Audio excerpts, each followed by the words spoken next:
Hey, what's up, y'all? It's Time Block, Abraham, whatever y'all want to call me. This is my first video talking about One Piece, and bro, I'm not gonna lie. Chapter One Piece 1163, it made me just want to bust out a camera and just talk about my thoughts for the first time because I love the chapter for the most part, but there are some gripes that I have with the way that the story has been written, and it's not anything to do necessarily like with the way the chapter ended. It's just more so how we got there. I hope y'all can hear me too. I'm just raw balling this. I ain't gonna lie, but I have loved this like entire like flashback going back to God Valley. How it started off as Loki's arc and trying to figure out where Loki got his ambition from, and then now we transitioned into Rox's journey as a pirate, and how he got to like gain his ranks, how he got respected over the seas, all that kind of stuff. And I guess I'll just like get to my main complaint about this chapter because I'll give like an 8 to 8.5 out of 10. It's just more so I'm not mad that Rocks got Dami reversed.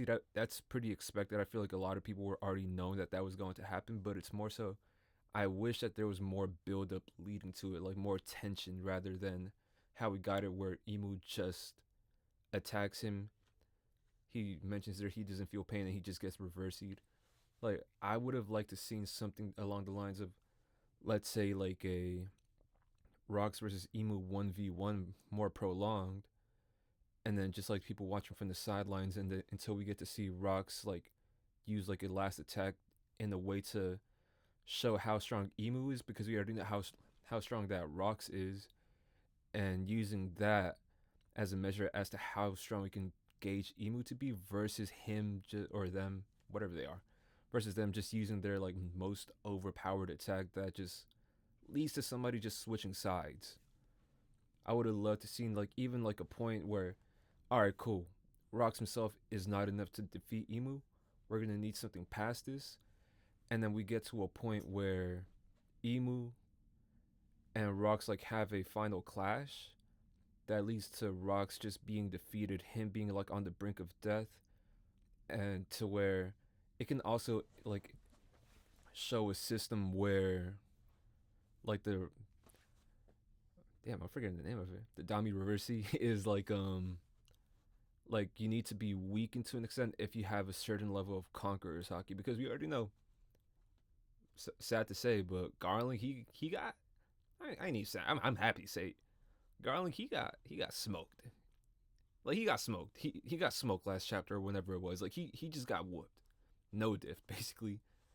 So it's like one of those things we get to see how strong Emu really is. Rox is on the brink of life and death, and then from there, he doesn't have as much hockey versus if he was like already fresh. He had more time to like wait, heal, whatever the case is. And now that he's weakened, he was able to get Dami reversied, because the idea that when you're in your homeland you can get Dami reversied, that makes sense. Like I think that's a decent way to like introduce that ability and like explain how powerful it is. But I kind of wish that, like how Kaido was saying that hockey transcends all, I feel like that should apply to that ability to an extent. To where if your hockey isn't powerful enough, or if you're weakened enough, then you can be Dami reversied, even like when you're in your homeland or when, and that kind of thing. So that's just one disappointment that I really have. But I also understand that Oda is like trying to get back to present day, because we have been caught up in the flashback for a while. But at the same time, I feel like nobody would complain that if we're there for longer. It doesn't feel prolonged. It doesn't feel like it's stretched out. It feels like it's been paced really well. But it's kind of like the same thing that I felt like when Rayleigh had saved Shaki. Like, yeah, like it was like Shaki's not like the main focus, but at the same time, it happened in just one chapter. I kind of wish that we led up to it a little bit more. And Summers, he got one shotted too. Like there's a lot of one shotting going on right now versus like the fights being fleshed out, which is kind of what I wanted a little bit more from God Valley. I don't really read One Piece just for the fights. I don't really care about them as much. Not in the way that they're not important, but obviously Oda, he lets the anime take care of most of the fights and most of those things. Like with the animation, Like he really shines in like the storytelling, the themes, how he introduces ideas to the manga in such a quick like 12 to 15 pages. So that is literally just like my biggest like issue, just the fact that Rox got Dami reversied in the way that he did. I wish that this chapter would have been extended into one chapter of Rox just fighting Emu, at least half a chapter, and then the next chapter is just like the first half is continuing that fight, and then from there they have their final clash, and then once on the brink of life and death, Emu just tries to teach Rox a lesson, like trying to make him feel belittled, give him life again by being Dami reversied, and then giving him that energy to go see his family, but obviously do the same thing that he did to where he wants him to slay his family. Otherwise, I mean, it was a really good chapter. Like, I have no complaints aside from that. I like how we get to see Garp getting fleshed out as a character, seeing his thoughts on like the top dogs in the Marines, the people who oversee the Celestial Dragons, and we already knew that he didn't like them. So it's kind of expected that he's not going to like the people who lead them because guess what? They're the people who shape that ideology that they follow, that they feel that they can do whatever they can to people who are not aligned with them. And even if it's not like a human level, like on a psychological level, they just view people who are from the sea and aren't like coming from Mary Joie like as less than. So I mean, like I said, I'd give the chapter 8 to 8.5, and it's more so because the writing itself just felt rushed to me personally. But I don't have an issue with Rox being Dami reversed in like at all. Like seeing Rox versus Garp and Roger, like that just makes sense thematically. Cause like honestly, like if we're being real, like there's obviously that tension that those guys that all three of them have with each other, but it never felt like malicious. It never felt like Garp and Roger want to fight Rox just because it's they want to make it a 2v1, which a lot of people probably like thought at the beginning before we really learned about Dami Reversi and before we learned about all those other techniques and the systems that they have set in place. But it's just kind of like, why would somebody go 2v1? Now it makes sense why it would be a 2v1, but I don't like how fast we got there. To add to that point of like feeling like we kind of rushed there, I just feel like with that panel where we see all the future Yonk and all these powerful pirates attacking Emu, I feel like it's super cool. Like none of them know why they're attacking them.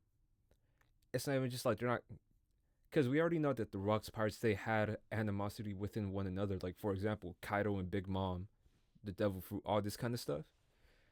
But they all band together to attack Emu rather than try to know why they're doing it. They just know that that's the right thing to do. Like I said, there's no animosity like that's like obviously none of these pirates really love each other. They don't. The only person that you can say that has shown that kind of side of them is Whitebeard with Rocks and him like appreciating the things that Rocks did for him. Even something as simple as like drinking off of his tap. Like you know what I'm saying? Like just things like that. That's like loyalty to Rocks for something that he did for him. And they all like admired and respected his power, obviously. But seeing them all come together just to attack something that they don't know what it is, I feel like that's super cool. Super cool. Although, like I said, I don't want to keep hammering it on, but like I feel like if we had gotten that panel next chapter after like an extra chapter to flesh out these ideas that Rox and Emu have against one another, like Emu saying that their world is not complete, but Rox is saying that it's not their world. If we got more dialogue to flesh out why Rox believes it's not their world or why Emu believes it is their world, and getting to see the different perspectives, because we already know that the Celestial Dragons feel entitled to everything in the world. So, Emu being like the top Celestial Dragon, how do we understand? How do we feel seeing it from their perspective? Obviously, I'm probably not going to agree with them realistically, but we get to see Rocks. He had to get it from the mud. He had to get it like just struggling. He had to get his own crew. He had to fight for his crew, and then from there, he's still fighting with them. They're still fighting with him, and we get to see how these different bonds, how these different backgrounds really shape the worldview that they have of the world itself. Because we already know that Rox wants to rule the world too, but we don't understand why at the same time. Like, he wants to be like the GOAT, really. Like, he wants to be the greatest pirate. But when he gets the world, how does he plan to change it and shift it from what Emu has made the world to be and what he wants it to be afterwards? Does he want chaos? Does he want darkness? What is it that he's chasing? Because from what we've seen him inspire kids. We've seen him inspire Loki. Loki ain't like the, not saying like the goody two shoes, the cleanest example, but he has inspired like the future generations that still continues. We have Blackbeard, his son. We have Loki, and obviously Rox has been hidden in history. His history was erased, so it just goes to show like it's not just countries that are being erased, like O'Hara or God Valley. It's not Lelouch. It's not just these places, but it's these people who will stand out and they will prompt change for the for the future generations. So understanding this and understanding how, like, let's just say I want to pose a question: why does Emu say that the world is incomplete? Why did they feel that taking out parts of the world would make it more complete? Because obviously they were something that they wanted to get rid of or just to test like their own weapons with. How does this make their world more complete? Are they getting rid of things that are in their way? Was God Valley already have, because we already know there was a history of the Davy clan being there. So trying to erase that history of God Valley itself. So also Lelucia, like why, like we're trying to understand why these places are being taken down. We already know why O'Hara was taken down, so we don't need to elaborate too much into that one. But also like even like with theories like such as how did Ennius Lobby get how it is, was that another place that needed to be erased in the past and is now being used as a place to kind of like as a taunt, like people who know the real history, this used to be here but now we're here, so we are like the people in power now, like that kind of thing. Like I just really wish that we got that chapter to like at least the second half of this chapter and then like the first half of the next chapter, seeing them have conversation while they're fighting. And even if Rox, like I said, doesn't win, even if he's at the brink of death, if he's given life again through Adami Reversi, and then Emu gives him the same goal of being able to see his family again, but rather than him being himself, him being alive, him having all this energy, he gets gifted the energy through regeneration that Emu gives him, and then from there tells him to go eliminate his family. It's just one of those things. It would make his tragic story, his erasure, everything that he stood for. I feel like everything would come to like a crossing point where it's just like, bro, like this dude was hella tragic. He embodied all of this and he got brought down. He was defeated and got forced to do this. And then that, I feel like that also builds like tension. Like if Rox, or if that happened to Rox and Roger and Garp see that, although they're all enemies, they still have respect for one another. Like they all know they're powerful. Let me just make sure I'm still recording. So I just feel like leading up to this point would have been so much better for like the narrative overall, because I feel like this was rushed.